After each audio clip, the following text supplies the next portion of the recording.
All right, where movies aren't ready to compete against Barbie or Oppenheimer in theaters, but you do have some new streaming films to check out this weekend, which I love. You can do them as the comfort of your own home, unless you're sharing your password and they keep asking you, do you want to add people? The answer is no. Okay. Movie reviewer Greg Russell joins us for Real Talk this morning. Hey, Greg. Hey, how you doing? Good. Yeah, Netflix keeps asking me, do I want to add people on my different devices? So that's my thing right now. Yeah, and like you said, a lot of mine are all in the house. Exactly. On the first floor, second, third, Thank whatever. you. So they should be able to pick up that range, to know where it is. That's what I'm saying. All right, well, Netflix has a couple of new movies out today. Let's start by talking about Gal Gadot's action spy thriller. This is called Heart of Stone. Yes. Reedy and I watched it last night and really enjoyed it. It's kind of like a combination between a James Bond movie and Mission Impossible. Okay. So it's got the espionage going on and a lot of great stunts. So, you got this weekend, stay at home, kick back, watch Gal, and it's all about her trying to save the world. I like it. This sounds like something you would like. Yeah. But it'll be rapper Brooklyn Queen. You know what I mean? I'm just saying. All right, let's see your clip. Take a clip. If you own the heart, you own the world. This is what I mean. Jack, I need your help. This is what Charting exit route. We've been breached. What's happening? Our systems are offline. We've lost the heart. And now you answer to me?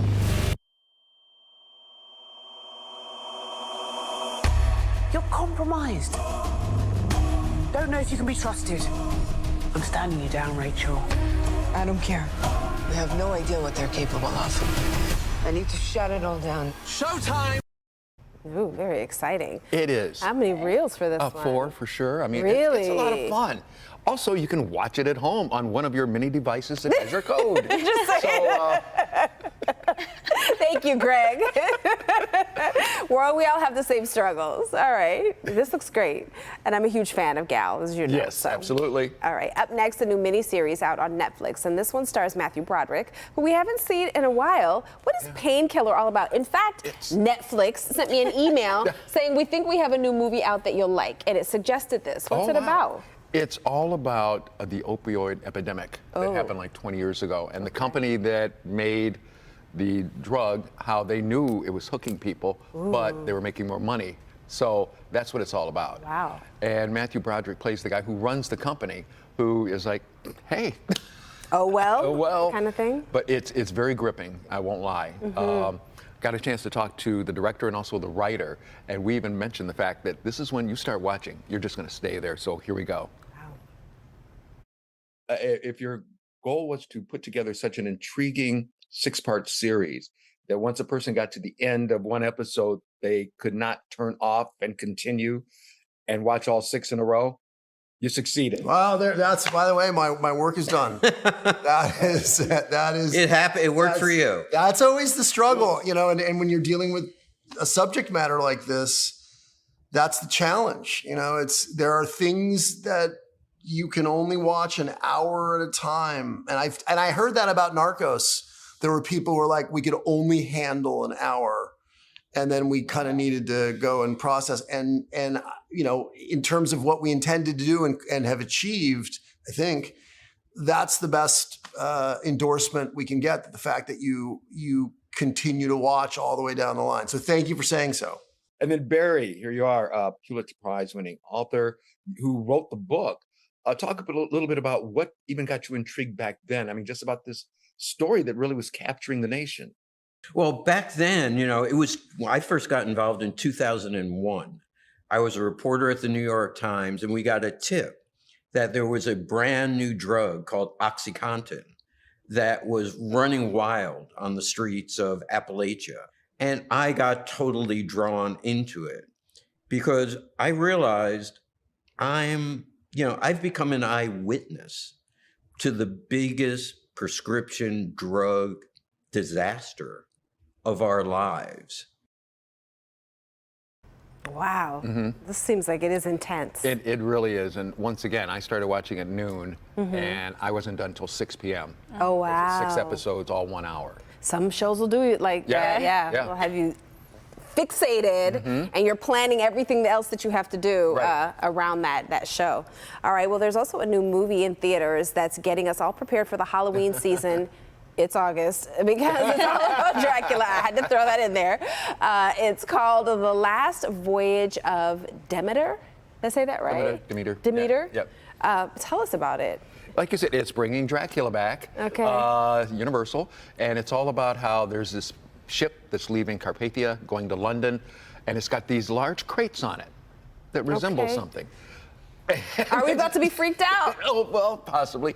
But it all deals with all of a sudden people start disappearing. Oh, this is not good. Yeah, so let's take a look at the clip here. This looks like a bite. Search the ship everywhere. Evil is on board. Powerful evil.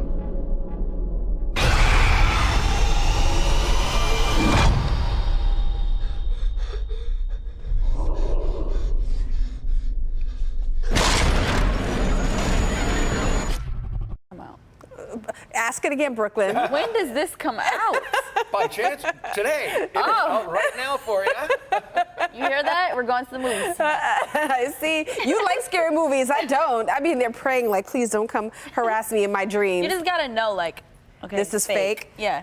My subconscious is not built like that. All right, so what are you hearing about this one, Greg? It's a good movie. It's a new imagining of Dracula because Universal has owned the property for, gosh, since the 1930s. Wow. You know, starting out with Bela Lugosi. But of course, that type of Dracula is not going to work. Okay. So they've got a whole new thing, and if things work well, We'll see what happens. Okay, That's so right. let's get through this last one because we're about out of time. Oh, okay. Also on Apple TV Plus today is a new animated series that's geared towards adults with adult humor. It's called Strange Planet. Tell me about this one. it actually is a strange planet. It's almost like a bizarro world where they talk about the stuff that we do, but they use different language. Okay. So got to talk to the director and writer about this. Of course, you see the name Strange Planet. Everybody thinks, oh, it's going to be, you know, something completely different. from what we- and you watch it, and it's kind of like, this is real. Good. That was the hope. We want people to feel it's strangely familiar. And when they're watching it, they feel, oh, this planet could exist for sure. Yeah, out there in space somewhere. Yeah. Right. I mean, and you wrote the graphic novel. How did this whole idea come about for you as far as, you know, putting together this strange planet? Well, really, the thought was, you know, we live in space, right? We don't always think about that, but we do. We live in space, and when we're thinking about other beings out there who also live in space, there's often an idea that maybe they're unfeeling or they're very mechanical. But really, Strange Planet was meant to show that they're actually quite emotional, and potentially they love each other, and they find ways to love creatures and make their house look nice. Love their soccer teams. This is all part of what Strange Planet is meant to highlight. There's a beauty in the absurdity of life. No, that's for sure. And, you know, not to give anything away, but there's one episode that deals with, like, you know, air travel and all like that. Right. And as a guy who, before COVID, for 20 years, traveled pretty much every weekend. Did you? I think a lot of things people were seeing it and they'll be going, oh, that can't happen. It's like, want to bet? Yes, yes, precisely. All right, so what are you hearing about this one, Greg? This one's fun. Okay. It is fun. It makes you kind of like look and laugh at yourself. So All right, so where can people see more of your interviews? just go to movieshowplus.com. We've got more of them there. And also go to Movie Show Plus's Facebook page later today for your chance to win a digital copy of Fast X. Prizes, people. Thank you so There you much, go. Greg. Thank you. Thank you.